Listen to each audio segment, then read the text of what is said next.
Once a young man was asked to paint a boat of an affluent man. एक बार एक युवक को एक अमीर आदमी की नाव को पेंट करने के लिए कहा गया. The young man got some red paint and brushes and began to paint the boat as requested by the owner. मालिक के अनुरोध के अनुसार युवक कुछ लाल रंग और ब्रश लाया और नाव को रंगना शुरू कर दिया. While painting, he discovered a tiny hole in the ship's hull and quietly fixed it. Painting करते समय उसे जहाज के पतवार में एक छोटा सा छेद मिला और उसने चुपचाप उसे ठीक कर दिया. After completion of the painting, the young man received the money for the paint job and left. Painting पूरी होने के बाद युवक को पेंटिंग के पैसे मिले और वो चला गया.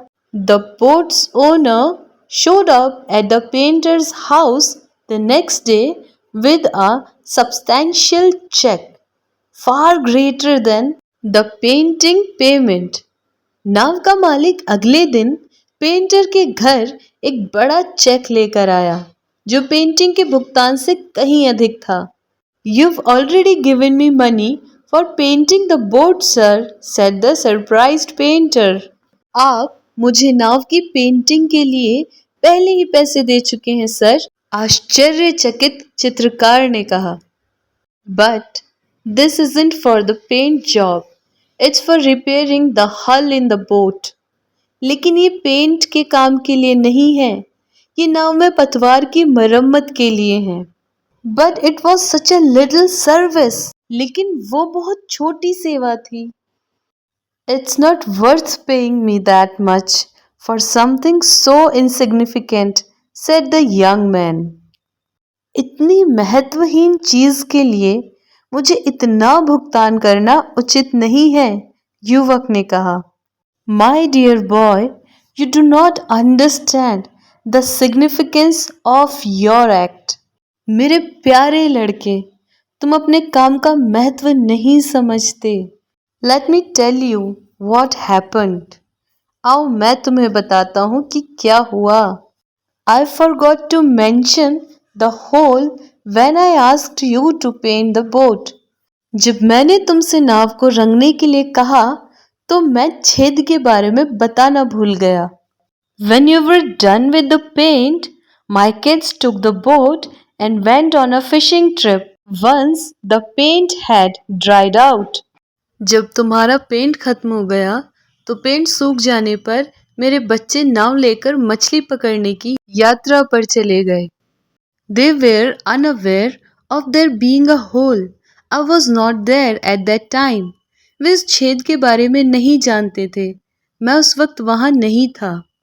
When I returned and discovered that my children had taken the boat, I was distressed because I remembered it had a hole.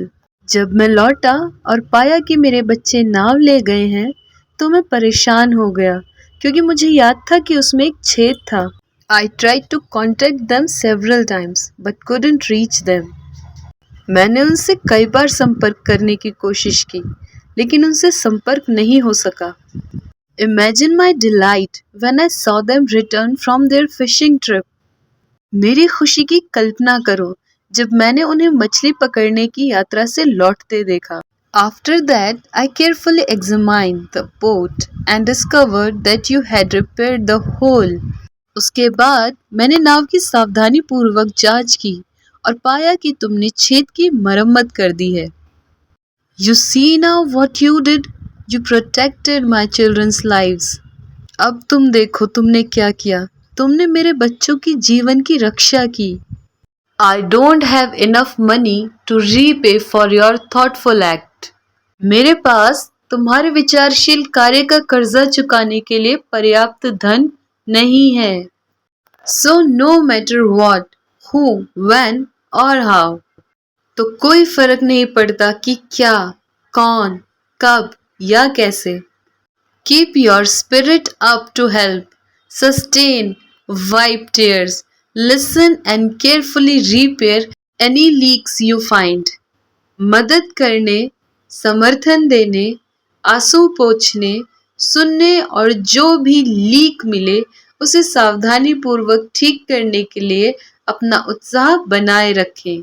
Because sometimes the smallest act of kindness and thoughtfulness may be worth more to others. क्योंकि कभी-कभी दयालुता और विचारशीलता का सबसे छोटा कार्य दूसरों के लिए अधिक मूल्यवान हो सकता है.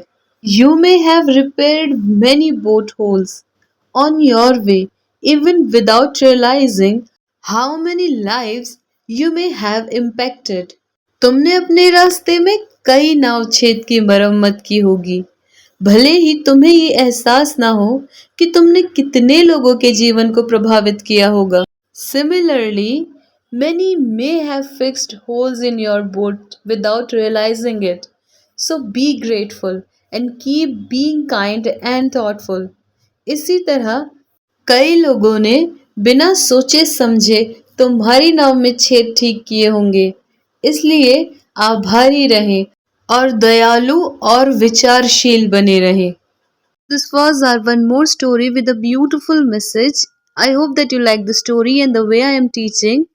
Please keep liking, keep watching, keep growing, keep sharing, and please do not forget to like, share, and subscribe to this channel for more informative videos.